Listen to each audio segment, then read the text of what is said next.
I might as well just write a book for kids. Yeah. Like a journal. Yeah. And the way that I've designed this book is it's not designed to read it once and put it on the shelf and never touch it again. It is keep it on the bedside table. Yep. If you come home from school and something really bad has happened to you and you just need, I don't know, just you want to re-hit that chapter. Yeah. About something. Yep. About choose your friends wisely. Yeah. Because, you know, we said it before, the average of 5 closest people in your life. Am I hanging with the right people to bring out the best version? Yep. That's what this book is designed for, and it's very easy to read. And, you know, I'm really proud of myself that I wrote it for young men.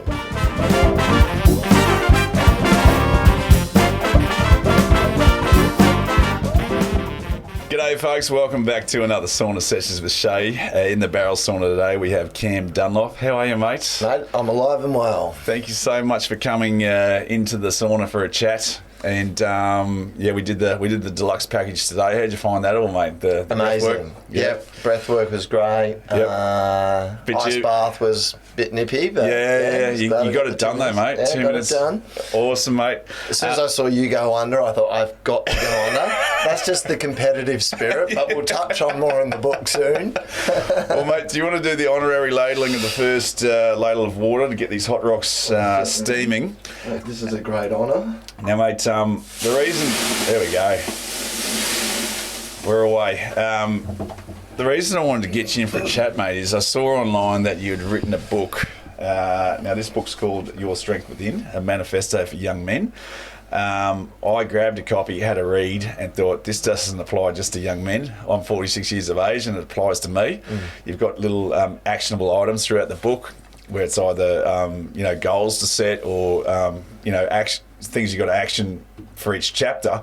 And I found myself doing each of these items. And it's probably a good, like at 46, to go back and do some of these things, because these just weren't prevalent in my life as a teenager. And as I said to you, I want to get you on to have a chat about this, but it's like, I'm going to give these books to my nephews for a read, because they're at that awkward stage where they're just coming in, that stage of life where they're quite awkward, but they're turning from boys to men. Yeah. So I think it's something that we need to have a chat about. But mate, before we do that, I have 5 questions for you, just to get out of the blocks, just to get the brain ticking over. All right. Here we go. Question number 1: black jelly beans, yes or no? Yes. Okay, that's a definite. Why do you like that taste? I don't know. Is it the aniseed? I don't know what's in it. But yeah, it got me at a young age. I've been hooked ever since. I'm the guy that always leaves the black ones. I don't know. It probably is, yeah. What was your favourite cartoon growing up as a kid? The old Tom and Jerry's. Tom and Jerry's. The classics. Yeah, I love the classics. Far out, mate. It takes me back. They were good value. Now, this is probably an easy one. Beach air or country air, and why? Oh, I'd have to go beach air, only because I enjoy my surfing. I just often say that the ocean is just the great equaliser. Yep. You got something going on in your life, you've had a tough week, just get to the water. It's the great equal. But I do have a soft spot for the country as well, but I won't sit on the fence, I'll choose the beach. Yeah, I agree. It's like a reset. You feel better. I don't know, like I've got this thing, if I have 3 swims in the day, I feel 3 times better. Yeah. If I've been in salt water for 3 times, and there's just, your mood lifts, your skin's better. It's got these healing qualities. Yeah. Salt water. Man. Yeah. Favourite destination to holiday, mate? Oh gosh, that's a tough one. I'm going to run with Indonesia. Indo? Yeah, I've got a soft spot for Indo. Is that Cloudland? What's the surf break there? Oh, well, they've got a heap. You're thinking G-Land? G-Land's Cloudland. Cloud Break. Cloud Break. Is in Fiji. Okay. G-Land. Yeah, G-Land. G-Land. I actually haven't been to G-Land, but I just, first and foremost, I don't know, growing up in New Guinea, I've got a bit of a soft spot for third world countries. Yeah. So I love the whole cultural immersion. Okay. People are beautiful. Yep. And hey, it's just a bit of a bonus that the surf is great. Yeah, as well. nice, mate. Yeah. Nice. Okay, final one. Aisle seat or window seat on a plane? I'll see it every time. What is that, mate? Oh, well, you and me, we're taller boys who just need Gotta to be get able the hell out. Yeah, I know. Gotta get out, mate. Got to get out when Yeah. I go to stretch the legs. Yeah, yeah. And when I know that the food cart's not running up and down there, I'll put the legs out. Do you get clipped all the time on the shoulder? Yeah, I do. Yeah. Planes are not meant for people our size, are they? They're not. We're just not built for it. Yeah, I know. And if you're on a window seat, there's nothing worse than seeing two people asleep beside you. Yeah, I and know. waking those two up because you got to go for a piss. That's it. Doesn't You got work. it. Well, mate, let's get into this because I've read this from front to back. So yeah, everyone, Your Strength Within. You've just released it. How long ago? Gosh, I think it was probably about 3 or 4 months ago. Okay. Yep. So, first and foremost, thanks for getting me on here and the support with buying the book. Yep. You're not the first guy who has bought it for a young man they've got in their life, whether that be a son or a nephew or whoever. Yeah. And they actually said, I read it and I actually got a lot out of it. So it's kind of inspired me a bit to say, do I think about a version for us dads or for us older blokes or whatever? Yep. But yeah, it's been out about 3 or 4 months. Been really overwhelmed with the feedback that I've had from the book. I've got it listed on Amazon. I've got an ebook. It's just been overwhelming because I'm not an author. No. It's my first book. Well, mate, my first question for you was what was the catalyst to write the book? Did you notice there was something happening within the culture that said, okay, we need something to, for kids to draw from? 100%. So first and foremost, I'm not an author, but I just felt compelled to write about this, which I'm quite passionate about based on what I'm seeing out there.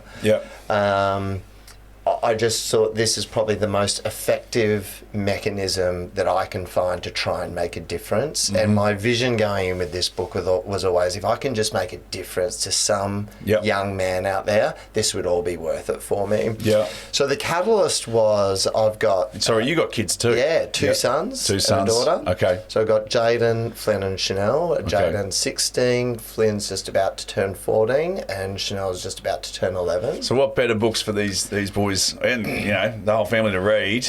Totally. Growing up, I'm sort of approaching mid-40s and we've read about it and heard about it. Blokes when they reach a certain age, they start to think about what value have I brought to the world or what legacy do I... Now, I've got a long life still ahead of me, but I don't know, just for some reason the last few years I just started thinking about what's my legacy and what are the key things that I want to impart onto my kids as a dad. Yep. And this was it. I mean, I want my two boys to grow up and not be apologetic for their masculinity. Yep. And I want my daughter to read this book so she knows what healthy masculinity looks like. Yeah. Yep. So the catalyst, with your question, the catalyst was the kids, but it was the cultural and social war on masculinity. Yeah. That's where I started to go, I want to do something about this. Yeah. I don't want to just sit on the sidelines. Yep. Now, if I write a book, if I just take a step back, I never started this with the intention of releasing a book. I just sort of thought, if I can just write just some principles, 21 principles to help my boys grow up in a world that's quite confusing for men, young men at the moment. Yep. And I just sort of felt that is the most structured way that I can pass these things that I want to pass on to them. You have all those little dad-son moments where you're talking in the car or out on the surfboard or whatever. Yep. But I felt this was the most structured way. And then when I got some close people in my life, particularly strong, independent women, because I tested it on them. I said, this is what I want to give to Jaden and Flynn and Chanel. Yep. And it was when I started getting the feedback that I was getting. Yeah. And someone just planted the seed, hey, write a book. And that's when I said, okay, this is the mechanism that I can use to get the word out there. Yeah, awesome, mate. Well, mate, I want to talk about a few of the chapters that you wrote about. And one of the big ones for me is taking responsibility for your actions. And so I was just talking to my wife about this the other day. I think it's your default mechanism is to make an excuse, tell a little white lie, come up with something that, you know, and because you may have done something or you've forgotten to do something, but the default is not to take responsibility for your shit. Yeah. It's like to blame someone else, to do something else, so you don't look embarrassed. And especially as a teenager, it's easy just to pass the buck. So I think that's a really good lesson that you've thrown early into the book is, you know, take ownership for your fuck ups. Yeah. Take responsibility and fess up, you know.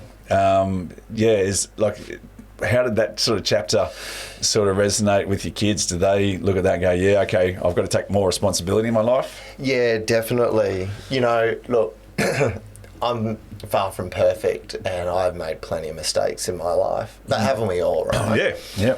And I didn't want this book to come across as I know everything and you kids know nothing. Yep. This is a symptom of mistakes that I've made. And even just sitting down to write this manuscript forced me to reflect on mistakes and how can I be better. Yep. So going back to your point about taking responsibility, you know, for all my kids, it was like, hey, if you did something wrong, you're going to get in trouble if you try and take me down the garden path. But if you can just be upfront and own it and apologise, this is the fastest way. We're going to move on from this.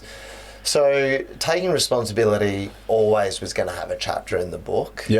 But there's actually a really close mate of mine who I shout out on the podcast, I'm sure he won't mind, but his name's Grant Bowman, and he's, you know, we've been mates for over 20 years now. We actually had a business together, so we've experienced a lot of highs and lows together. But the one thing that has always stood out to me about him is that he will just go, no ego is invoked. And if he's messed up, he'll say, you know what?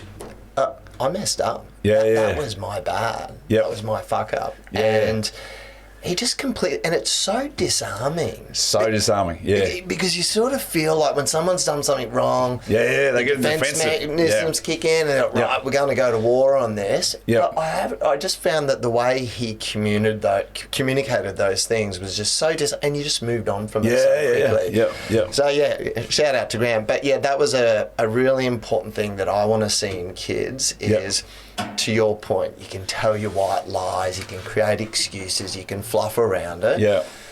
Or you can just say, hey, Mum, I screwed that up. I got that wrong. And you know what? I'm still learning, but I've learned from it. See, mate, on that point, like, you give him kudos for being, you know, upfront and honest and saying, I messed up. And that was a wow moment.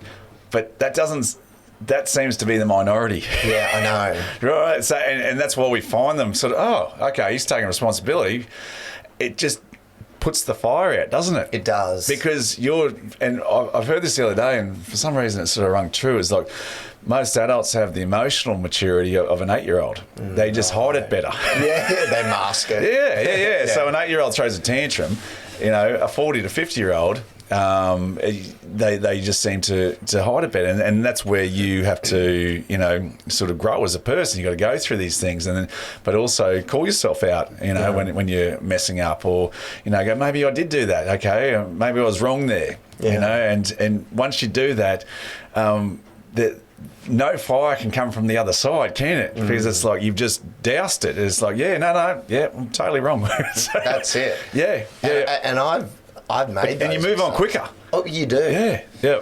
You know, just imagine a world where we had young men who would just put their hand up and go, hey, I'm sorry. Yes. I got that wrong. And how they take that into their formation relationships with future wives or partners or whatever. Yep.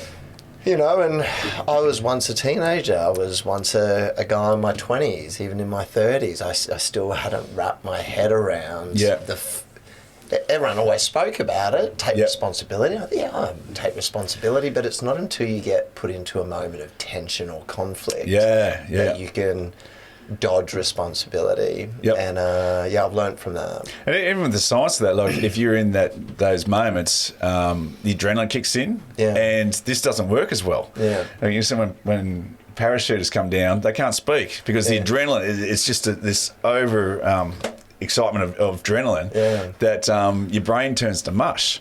So when you start exciting it and adrenaline kicks in and you fire up, it's just like two apes having a crack at each other. It just doesn't work. It's quite primitive. Yeah, it is. Mate, do you think with the rite of passage, like growing up, did you have a rite of passage? Do you think you had something where you went from a boy to man? Like, obviously there's a lot of cultures that have that, but I feel it's something that we're losing today, that rite of passage. Would that be something you want to see come back? I'd love to see it. Yeah. Look, and I don't know. I think in many respects, I'm quite a traditionalist. Yeah. In many respects, I'm like, it's proven and it works. But in some respects, I'm quite progressive. Okay, we've got to evolve, we've got to change and all the rest of it. And I think like some sort of rite of passage, I mean, it doesn't have to be a ceremonial process where we put on grass skirts and dance around. But some sort of thing that, I don't know, that what do we do in our culture that we honour a boy turn into a man or a girl into a woman?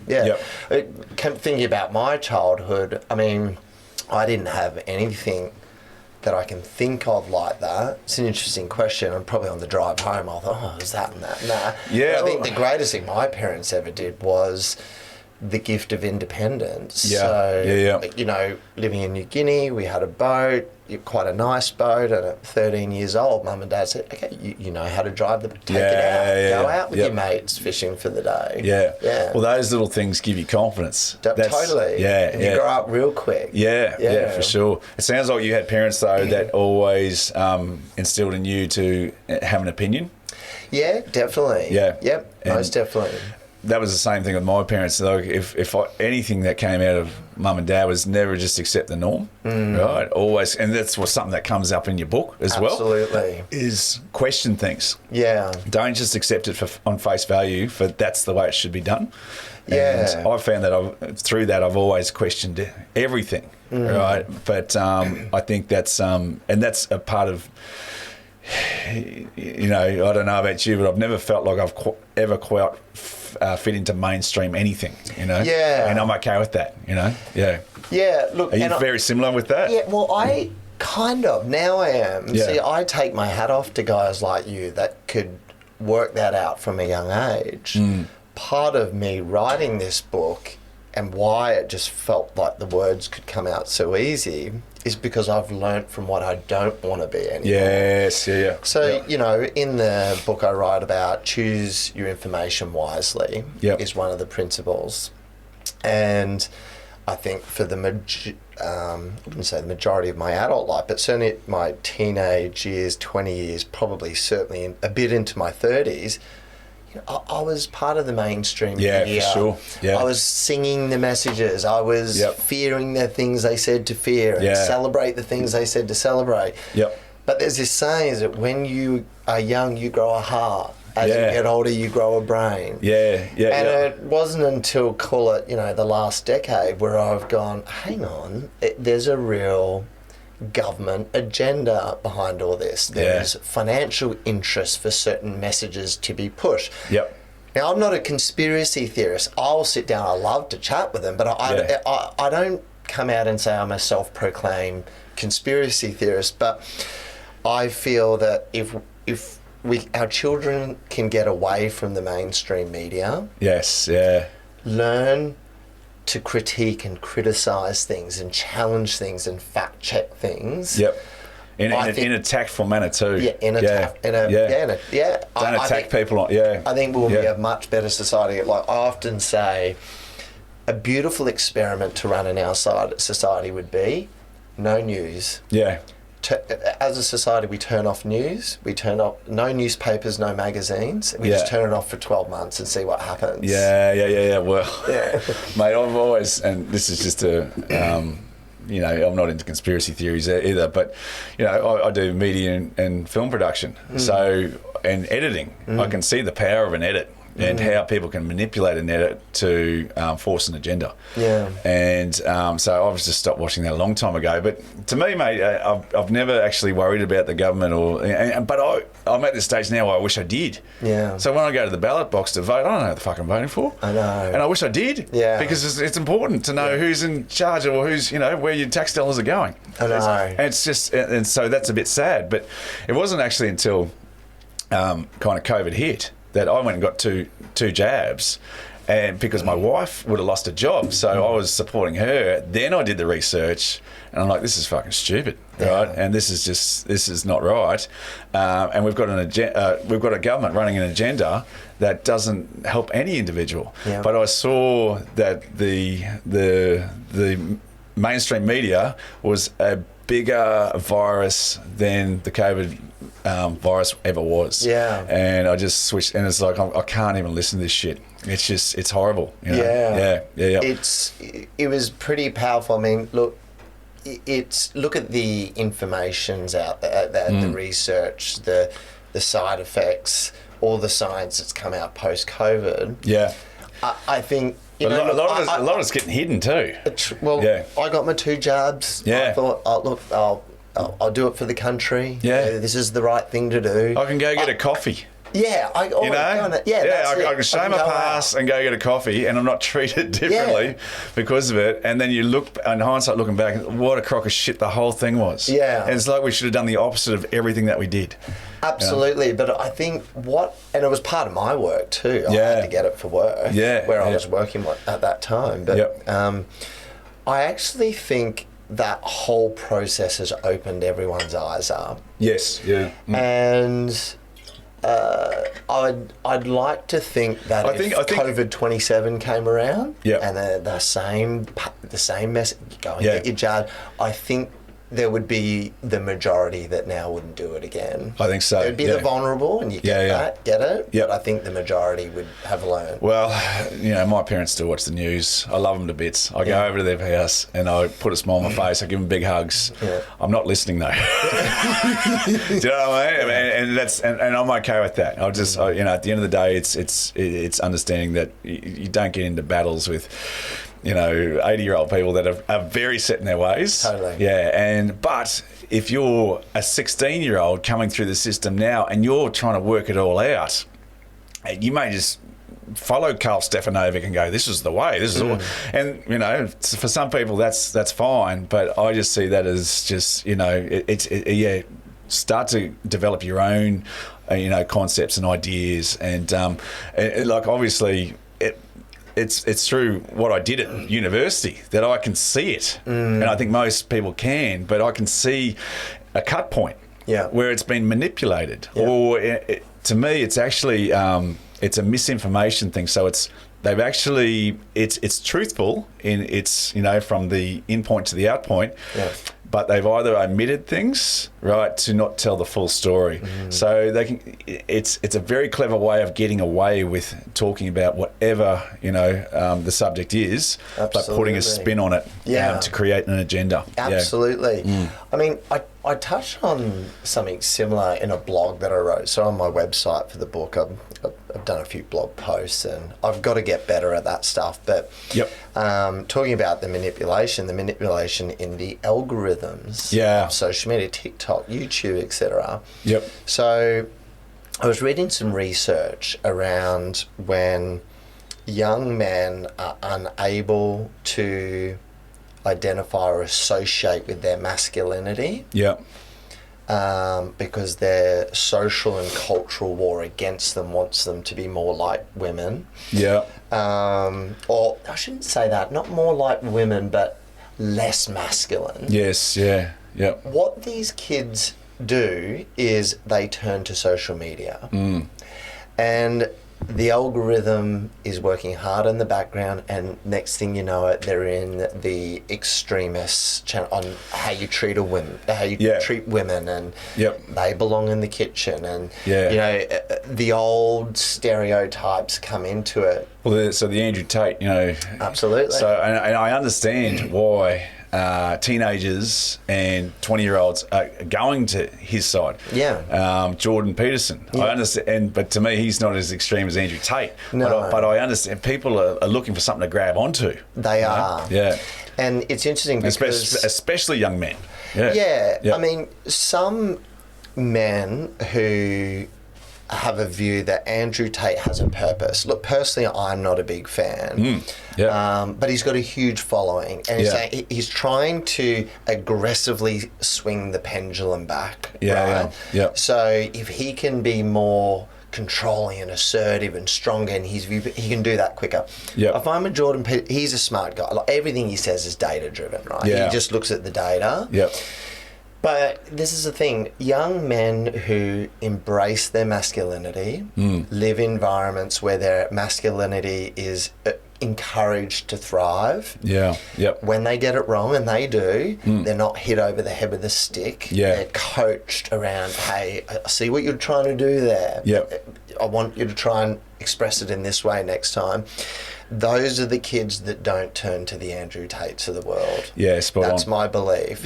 So if as parents, coaches, mentors, teachers, if we can coach our young men to embrace their masculinity, and when they get it wrong, coach them again and giving them feedback. When they have it, and when they're living with it, and when they own it and they're not apologetic for it, they don't turn to the Andrew Tate. That's I think that's a good way of sort of rewiring and re-engineering what's going on. Because the one thing that scared the shit out of me, mate, and it, you don't remember was it two things that scared the shit out of me is carnies and or is Austin Powers or something. Right? But the one thing that scares is people that talk about something in a very confident manner that are just wrong. Because even from my perspective, it's like, holy shit, they said that like with gusto and bravado, and to me, and then I got to go fact check it or something. What chances does a 16-year-old kid have? Do you know what I mean? And I'm 46. And it's like, that sounded good. But it's all horse shit. And that like sort of scares me, that because as a 15, 16-year-old, you could quite easily get sucked into that vortex. Right? And it's almost cult-like sort of way of thinking. I'm the same, mate. I don't jump on Andrew Tate's bandwagon. But I also see... I think Andrew Tate in 20 years from now, if he's still with us, right, will have a different perspective on things, because he's still at that age, mate. Like, he's still young. You look at Russell Brand. He went through, like, he's Shagger of the Year. He's like into all that stuff, but now he's in his 40s, 50s. He's got kids. He's got a wife, and he's gone totally the other way. He's grown a brain. He has. Just evolved as a human. And I love listening to him. Because, but it doesn't mean that, you know, when he was 20, he didn't do stupid shit all the time. And, you know, and that's just part of being 20. You know, but I think he's developed, and sometimes it's just time on this planet. You know what I mean? And you get to a certain stage where you're like, okay, that's not working for me. That's not serving me. You know, let's look at something else. But sometimes, unfortunately, as a kid, you can just get sucked into that one way of thinking, and it's like that way or the highway. You know? And I think they're so moldable at that age. Like when I first sat down to thought, okay, I'm going to go through the creative process of writing a book. And my strategy for the manuscript or for the book was to target dads or men. And so, hey, here's a great resource as a father that you can have. And there's things that, if there's a couple of gems in my book that you can pass down to your boys or your kids, then happy days. So I wrote about 45,000 words. And I got there and I just thought, no, what am I doing? Oh, really? I'm going to write for young men. So this book is designed to be read by 14 to 18-year-olds. I think that 15, 16 is right in the sweet spot. But like you, there's been a lot of blokes, blokes that have read it as well. And so it's a very simple read. It's the chapters are quite short.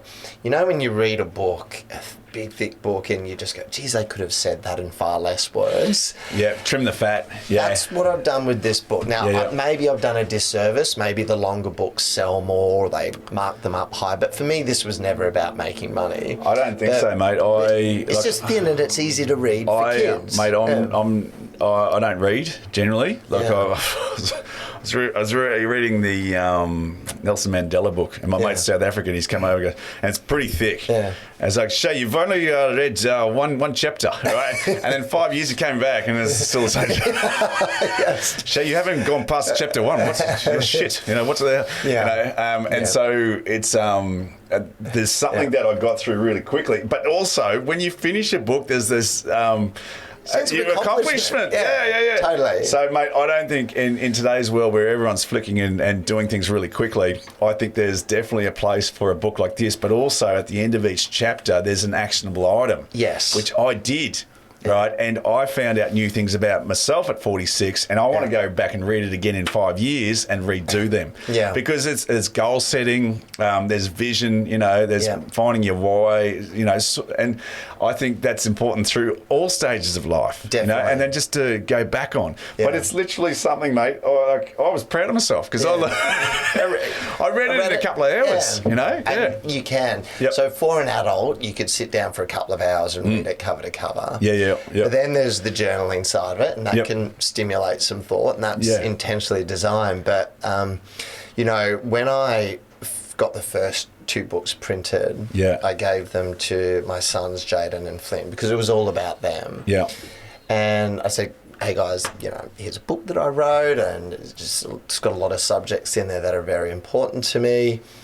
Anyway, when they finished the book, they both journaled in it as well. Yeah, cool. Yep. And one of my sons offered that I could read his journal entries because I just sort of respected, hey, that's his. And he sort of just I've flicked through and read through it. And I've got to be honest, I was tearing up. Wow, yeah. When I just saw the impact that it had made on him, and in his reflections as a 15-year-old writing this, I just teared up and just gave him the biggest hug because...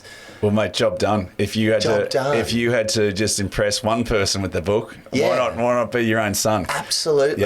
Yeah. And when Chanel gets to the age, I want her to read it as well, to know that having a strong masculine man that empowers his woman to be the best version of whatever she wants to be, that's the sort of young man I'd like her to meet one day. For sure. Not a weak man that will tear down a woman or be controlling or violent or manipulative. Did you have any of that growing up? Did you have domestic violence around, like with friends around? Because I was never privy to any of that. My parents, we lived in a fairly functioning household with 4 kids. Where we all, still today, all my siblings, we all get on. You know? But later in life, a lot of the domestic violence, just shit that was never anywhere in my life. And then you start to the world starts to open up. And you realise, hang on, you're living in this little Disney bubble. Yeah. You know what I mean? Yeah. There's a bit to unpack there. I think, I was never exposed to it in my family. Our family nucleus was really tight. Yeah. I didn't really know my extended family very well for a variety of reasons. For another podcast for another day. Yeah. But we had and now my parents are now divorced. Yeah. I mean, look, they were just met very young and... we're not made for each other. Basically grew apart. And we kind of always knew that. But there was never violence, right? And so I, too, was maybe in a bit of a bubble around, what's all this violence? This domestic violence. And I've not really seen or been... But you are the average of your 5 closest friends. Birds of the same feather flock together. So if you haven't seen a lot, you're... potentially hanging out with people that's not the sort of people. I think that's been proven on many levels. So you're the average of the 5 people you hang around. Most definitely. Yeah. So for me, I haven't been exposed, but I know it's a problem. Yeah. And I think it's a symptom of weak men using their strength as a way to control a female, a special female in their life. And, you know, it kind of reminds me, one of my biggest fears writing this book was that it would be taken the wrong way by women. Yeah. And that's why the first two readers were two very strong, independent women. One, my fiance, and two, my sister. Okay. These two ladies they would give it to me straight. Yeah. You know, if it was not on the mark. Well, I think that's something you need in your life. You need someone just to tell you how it is. It's shit or it's good. Yeah. You know? Yeah. But there's an acknowledgement at the start of the book. Yeah. And there's two acknowledgements. One is the acknowledgement to men. Yeah. You know, we've fought wars, worked in the mines, worked in the factories. A lot of men's lives have been lost to honour their country and to the people that live within those countries. Like 80%, like suicide rates are far higher for men. Alcoholism is far higher for men. Workplace fatalities is incredibly higher. And over the decades, I think it's better now because a lot of men are encouraged to talk and speak up and are you okay? But I think there's been a lot of conditioning to be a man and suck it up and move on. So I think we're doing better in that space, but the most important acknowledgement in the book is the one that comes after it, and it's to women. And that is, this book is not designed to compete with feminine energy. No, it's not designed to oppose women ideologies. This book is written for young men and the challenges that they go. I mean, women have fought for decades with violence and oppression, and they still continue that fight. But I acknowledge up front that this book is not opposing any of that. It's just saying if we can help our young men be healthier, more respectful, stronger people that own their masculinity in the right way, then all of our special women in our lives will be better for it. Well, I think you touched on that straight away by talking about unhealthy masculinity and healthy masculinity.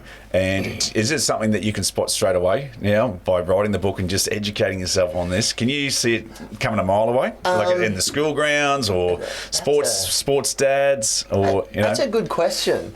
And I'm just thinking through. Look, I don't think I can spot it a mile away. But if I sit down and have a chat, within a few minutes, I know. And to me, it's to me like, and you know, it's in this neighbourhood, mate, and I can hear it. Though I can hear the screams. It's these guttural things, like, but it's this unhealthy masculinity, and I don't hate people, mate, but I feel sorry for some people because they haven't learnt anything from what their dad taught them from when they were young, and maybe the dad wasn't the best role model growing up. You know? And it's, again, that's that 8-year-old mentality, emotional intelligence is coming out. Totally. And I see that. Like, I see our masculinity, like, what an absolute gift that we received at birth, right? Yeah, for sure. And I see masculinity as a controlled fire. It keeps you warm, it cooks your food, it nights up the night sky. And then there's the weak form of masculinity, the bushfire that just rages and kills everything in its path. There's a fire within each man. Learn to be the controlled fire. Don't let it become the bushfire. I think Jordan Peterson talks about that a lot. Is like, be the monster, but learn how to control the monster. And I agree, I partly agree with that because it's like, you know, you don't want to lose your balls. You don't want to. That's you know, right. you still want to be a man. You still want to go out and, you know, chop wood. You know, and doing things. So another big part of the book is actioning these items as well. So like you were telling me before, like you learned how to drive a boat when you were a kid. And so you just get in a boat and it's like second nature to you. Absolutely. But that gives you confidence as a kid to move to that next level. You know, it is kind of like a game. You know, it's like Alex Kidd Miracle World. You just keep moving up the levels. But that confidence, even, mate, when you jumped out of the ice bath, right? Now, you were very dubious going into it, but you jumped out and you're like, fuck yeah, I can do this. It was so good. But like, kids are like, you got to learn to drive. You got to get your driver's license. Probably the manual license isn't so much up there these days. But you get that license, that's freedom. And then, but there's confidence that comes with that. That okay, now I can fucking get out and Absolutely. I can go and explore. Yeah. So I think that's the other thing is getting from behind the iPad and going and exploring and getting a different worldly perspective on things. Yeah, it's my life experience. I've not read any papers or research on this next part that I'm about to say, but it's just been life experience really. But I've found that people who I grew up with who are tightly controlled, they weren't allowed to explore where their boundaries were. Don't do that and stay in your lane and those are the ones that when they flew the coop, they went too hard because they had never explored where their boundaries were, where their limitations were. So I think the great thing that I'm very thankful for my parents, particularly my mum, is that they allowed me to explore my own boundaries, make the mistakes, and come back with my tail between my legs. You can't do a handbrake on a wet road. That ends up messy. So when you're a teenager, were your parents okay with you hanging out, getting shit-faced, whatever, but they just wanted to know where you were? Or No, where was the rules around your house? Oh, look, so I went to boarding school. Okay. So I grew up in New Guinea. So I went to a private, all-boys Catholic boarding school. Right, yeah. So that's back then, very strict. It was strict. Yeah. But, it was a challenging 5 years, but it was also so great just growing up with a group of fellas and constantly pushing the boundaries because the brothers in the school just ran such a tight ship. But no, at home, it was never about allowing to be shit-faced and going off and doing whatever I want. My family were very strong in family values. But, my parents did always have a view of, hey, you know what? If you're 16, 17, don't sneak out behind the bar shelter and drink. If you want to have a beer, do it at home. Sorry, that's what I kind of meant because that's what my parents were like. They just wanted to know what was going on, which is understandable. You're not in a gutter, with your unconscious, you're okay. And, I'd like to think that... all my kids are great, but Jaden's just turned 16. Flynn's going to be turning 14 soon this month. It's not lost on me when they're out on their bikes. They're making mischief. I don't think they're drinking or smoking. But I've been fairly strong with them about that sort of stuff. You're not an idiot either. They're probably throwing rocks at things. One of them found a group.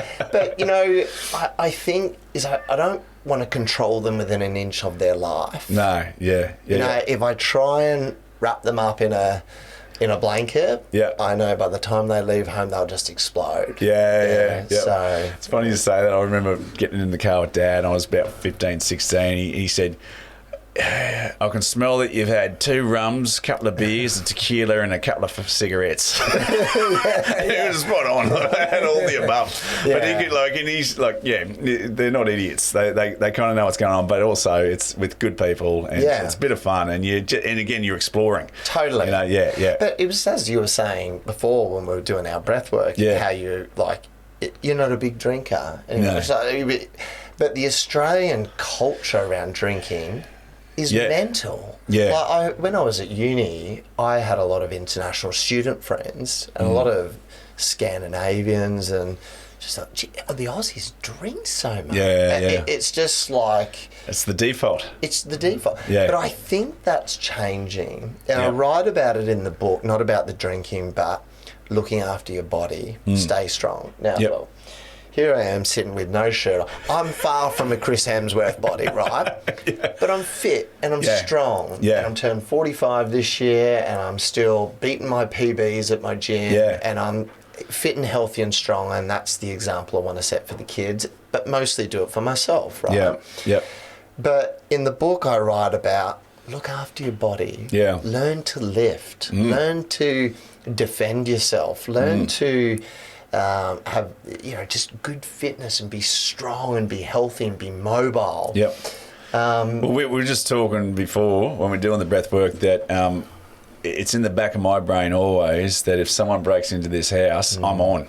Yeah. Like I'm on duty. Yeah. And so, and that's always, and I'm guessing you've got the same thing with 3 kids and you know, a wife to be. Yeah. That, you know, as the man in the house, I don't want to be cowering in the corner and saying, you deal with the guy outside. Yeah. You know, that's not my role. My role is to protect my wife and the dog, and all, you know, and anything that's of that's important to me. Yeah. But I just know when push comes to shove, that's my job.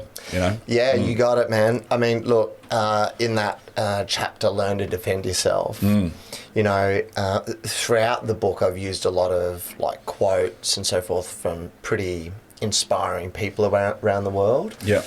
And, you know, one of them was, it takes more courage to walk away from a fight. Yeah. I mean, invoking the ego and some guy who rubs you up the wrong way, invoking the ego and walking over to try and hit the guy. Yeah. That's the easy part. Yeah. It takes more strength to walk away. Yeah. But in that chapter about learn to defend yourself, in exactly one of a million use cases, the one that you just highlighted, someone's breaking in at home. Yeah. It is your job. It's not written in law, I get it. Yeah. But the expectation of you as the man is that you grab your bat or you walk out with your fist and you get the thing sorted. Because if your family comes under attack or is at risk or unsafe, you have an obligation to step in. Yeah.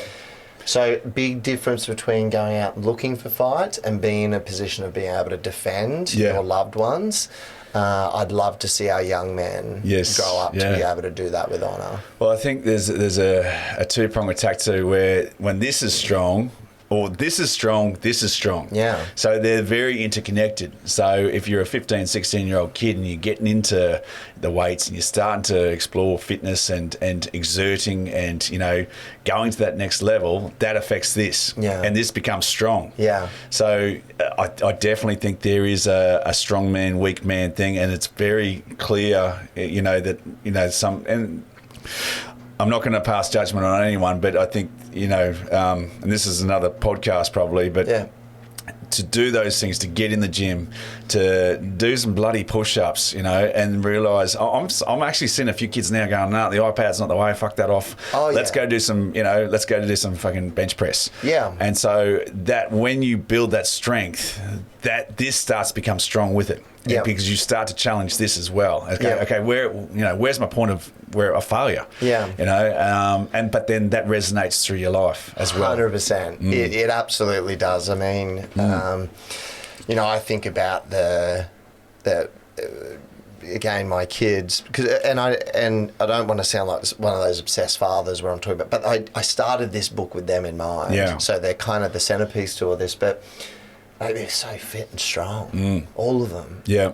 And their friends are fit and strong. And, you know, the 2 boys going to the gym, playing water polo and basketball, and, you know, Jaden's doing a lot of surfing, and, you know, they're growing up strong and fit. And it's not about, for me, it's not about the muscles. I mean, if the byproduct is the muscles, and they've got these great, then so be it. Yeah. But for me, is I know they've now got things in their routine that is about their strength, their core strength, and just, you know, they can do things. Mate. Well, you seem like you're leading your kids down the right garden path, mate, with that. So, and I hope so. No, look, mate, the proof's in the pudding. You've written the bloody book. But, mate, I just want to go back a little bit, because you said that you wrote 45,000 words for the dads, was it? And then you threw it all out to you. Yeah. Right. So what happened there? You realised you're writing for the wrong audience. Wrong audience. Yeah. Okay. Yeah, look, again, because I self-published this book, so I didn't go through a publisher. Now, I don't know this, but a publisher may have said, no, but target the dads, perfect. You know, it's a bigger commercial opportunity and blah, blah, blah. But again, for me, it was not about the money. But I sort of thought I could write for the dads and hope that the dads read it, or the mums. Actually, I'll put a pin in that. I'll come back to that in a moment about the mums. But then I'm relying on someone else to pass it on and to do with that. I thought, I might as well just write a book for kids, like a journal. And the way that I've designed this book is it's not designed to read it once and put it on the shelf and never touch it again. It is keep it on the bedside table. Yep. If you come home from school and something really bad has happened to you and you just need, I don't know, just you want to re-hit that chapter. Yeah. About something. Yep. About choose your friends wisely. Yeah. Because, you know, we said it before, the average of 5 closest people in your life. Am I hanging with the right people to bring out the best version? Yep. That's what this book is designed for, and it's very easy to read. And, you know, I'm really proud of myself that I wrote it for young men. Mate, so what was your process there? Like, where did you get in? Like, did you sit down early in the morning, grab a cup of tea or a coffee, and then just get in a flow state? Or like, were there times that you hit roadblocks, and then you educated yourself? You've got all these great quotes, science backing it. Yeah. So how did you put all that together? Yeah. So there's probably 7 questions in there, but no, I get what was your process? Yeah. Look, upon reflection, I didn't have a process. Yep. I have a tendency to hyperfixate on things. Okay. Yeah. So when I choose to do something, I can just kind of go down a rabbit hole with it. Yeah, right. Okay. And so I started with a fair bit of pressure on myself. Right, by this date, have X many words done. Okay. And then by that date, and it was kind of all timelined out. Yep. And as soon as I did that, I wasn't enjoying it. Yeah, wow, okay. So basically what I did was, hey, you know what? I've got a full-time job. Yep. I've got a beautiful family. Got all the myriad of things outside of work and family. I'm just going to write when I feel like it. Yeah, right. Okay. And generally it would be a case of I come across a new article to do with masculinity, and I'd read it. And then I go, oh, that's a really great concept. Let me fact check it. Let me see the alternative view.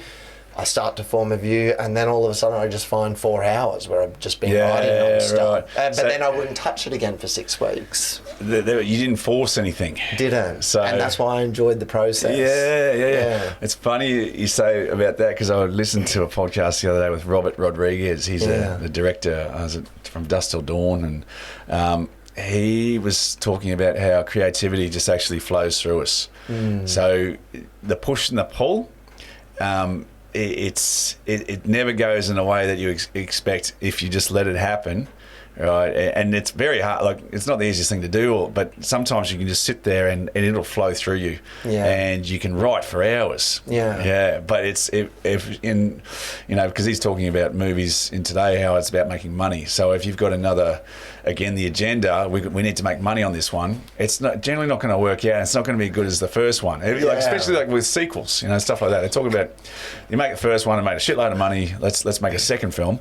Why do you want to make the second one? Well, because the first one made a shitload of money. It's like, well, you're doing it for the wrong reasons. Now, if there's more storytelling to be had, then tell that story. But if you do put that, and it's not hard, because you've got other distractions all the time going on, to actually sit down, and write 45,000 words and say, nah. I know. Throw it to the side and then start again. It's like, oh shit, is there something I can do with those 45,000 words? Like, can I, put it in a blog post or some shit, or, I think that there is. I can do something with that. There's, I've had a lot of feedback around, hey, would you be open to writing the next version, but for adults, for dads? So, I don't know. I'll let that noodle around a bit. Mate, I wrote this note. At the end of the book, you left a note in for parents, teachers and mentors to encourage and support young men on their journey. I saw that as a kind of something for an obligation, per se, to say to adults. Now, like, it's all great and well for kids to read this book and go, oh, okay, maybe I'm doing that wrong, maybe I'll go this direction. But the parents have got a big obligation as well to, just nurture the child in a way to, explore all those things. But, if you're that weak dad, you're not setting great examples for your kids. So I think there is an obligation. If you're going to pop a child out, right, and you're a heroin addict, or you know what I mean, or you're an alcoholic, how is that kid going to come out? And that they're the kind of things I see a lot today. But again, it's I don't know, how can I help? You know, because I know that a lot of friends that I've got that are in sort of tough situations like to come and hang out with Sarah and I because they feel fucking normal. Yeah, I know. And same with my family. Energy. There's positivity and there's everyone's hugging each other, right? And so I feel very grateful for that. Very lucky. But there is an obligation to parents and, you know, teachers, mentors to be dishing out some good information, not misinformation. No information. That's, you know, there's no good there. You've got to be nurturing this kid to experiment, try, you know, does this work? Does this push and the pull? You know, are you excited about that? Yeah. Do you detest that, you know? And that'll help you also on your journey with, you know, finding employment, you know? It helps everything. Yeah. So, you know, you've got those positive role models in your life. And I touch on that in the book because, you know, unfortunately not all boys, well, it's same can be said for girls too, but this book is focused on young men. Yep.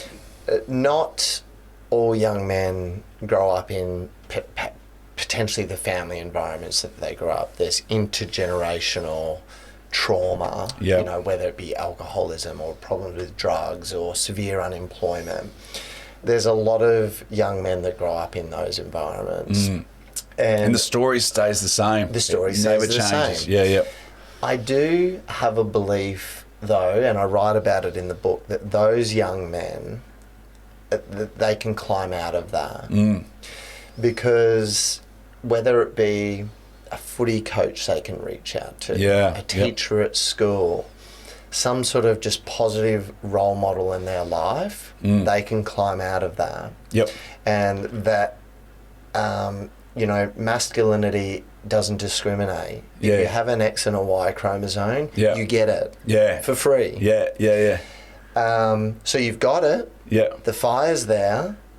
But if you can just climb out of maybe the hole that you're in with abusive parents or absent parents, but just take the initiative and have the courage to walk up to someone who you know and a trusted adult and go, I want you to help me become a strong man.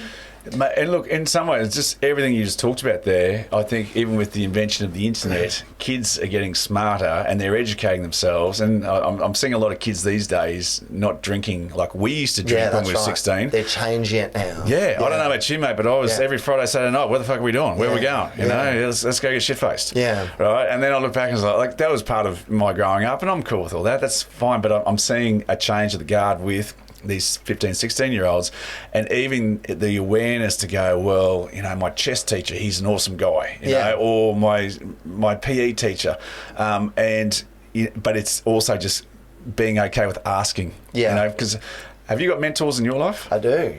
How did you come across them?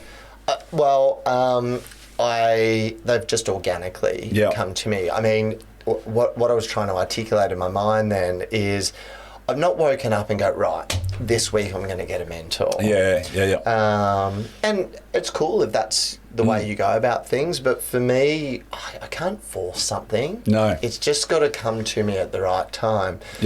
So I've had, as soon as you open yourself up to those opportunities, I've always had a great mentor that stepped into my life.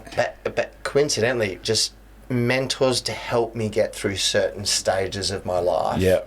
And then they've gone. And then a new mentor has come in for whatever that next challenge is. Well, mate, I've found that no one ever says no when you're vulnerable and ask for mentorship either. I've never had someone say, no, I'm not that kind of guy. You're asking the wrong. Everyone's like, oh, they're actually like, oh, you actually see me that way. That's right. They're very proud. It's like, oh, okay, someone actually thinks I'm worth talking to. That's right. They don't turn around and say, what a joke. What load of crap is that? I've never had anyone. That doesn't happen like that. So everyone always says, no worries. Come every Tuesday, we'll have sandwiches and scones and and talk. You know, so actually just putting yourself out. It's not like going to approach a girl for a date. I don't like mentors, and you've generally obviously connected with that person because they've got something that you see in them, that values that resonate with you.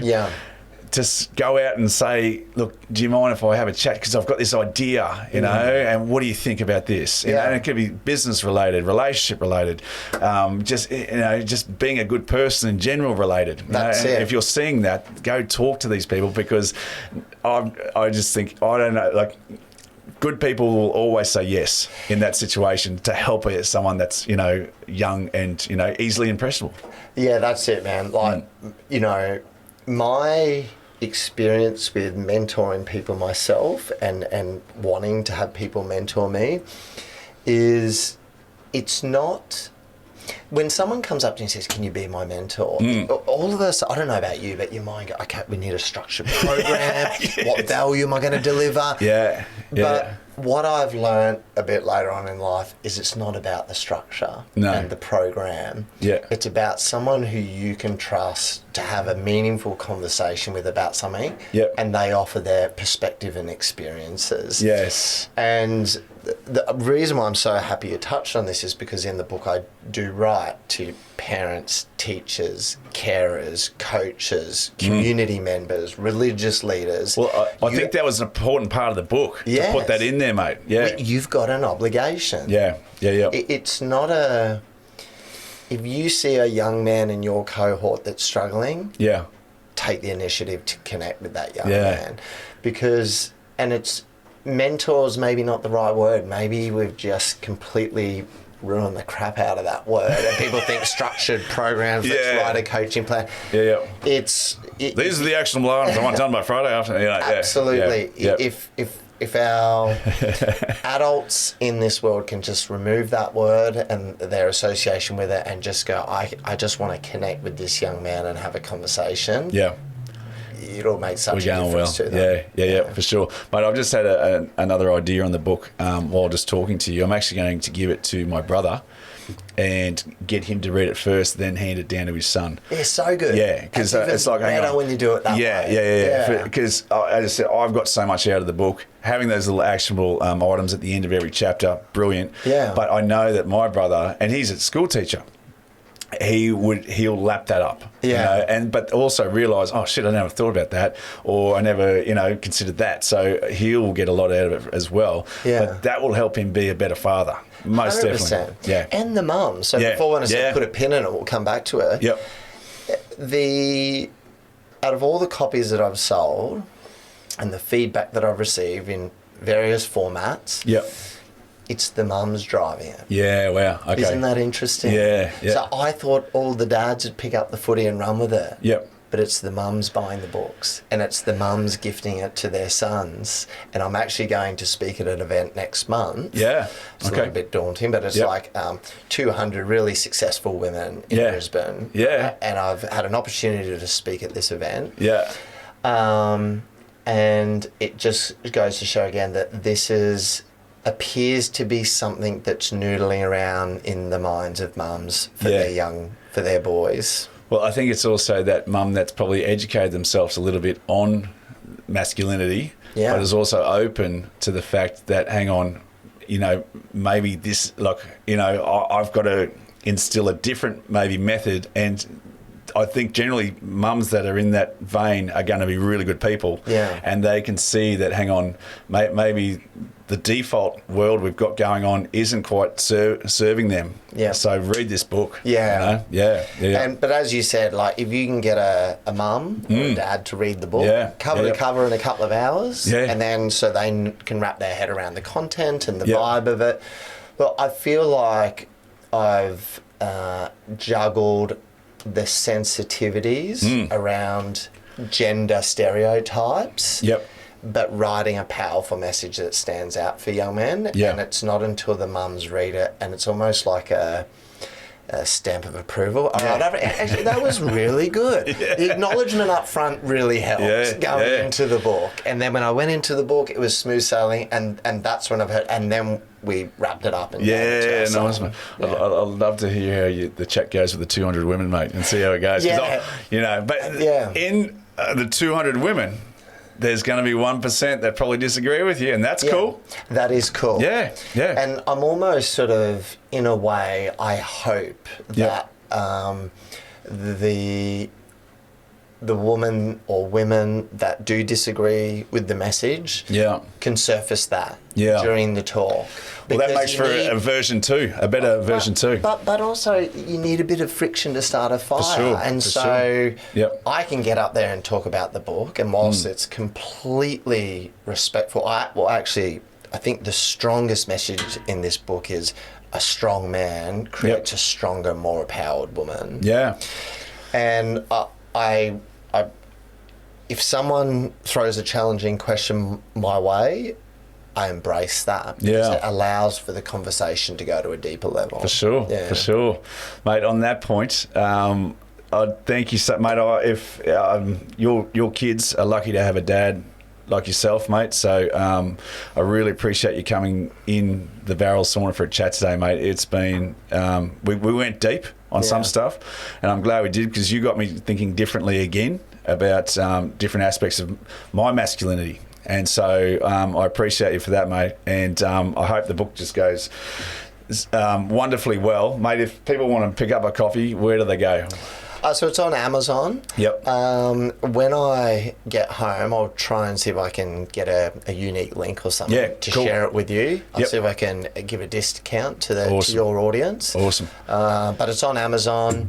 Really appreciate your support, man. So check it out. It's called Your Strength Within, a Manifesto for Young Men. 21 principles for teenage boys to grow strong and live boldly. So go check it out, guys. It was a good read. I learned a shitload from it. I loved actioning some of those items. I actually sat in bed one night and with my wife, and we did it together. So right, good. And it's just because it got her thinking as well. Oh shit, I never thought about that. Yeah. So it was really well done, mate. So appreciate you coming in for the podcast today. Awesome. And you're a legend, mate. Do you want to do a ladle on the way out? Yeah, all right, let's do it. Guys, don't forget to like and subscribe. Go check out the book. And Cam Dunlop, you're a legend, mate. Appreciate your time. Thanks, Shay. Appreciate it, mate. All right, guys, we'll see you for the next one.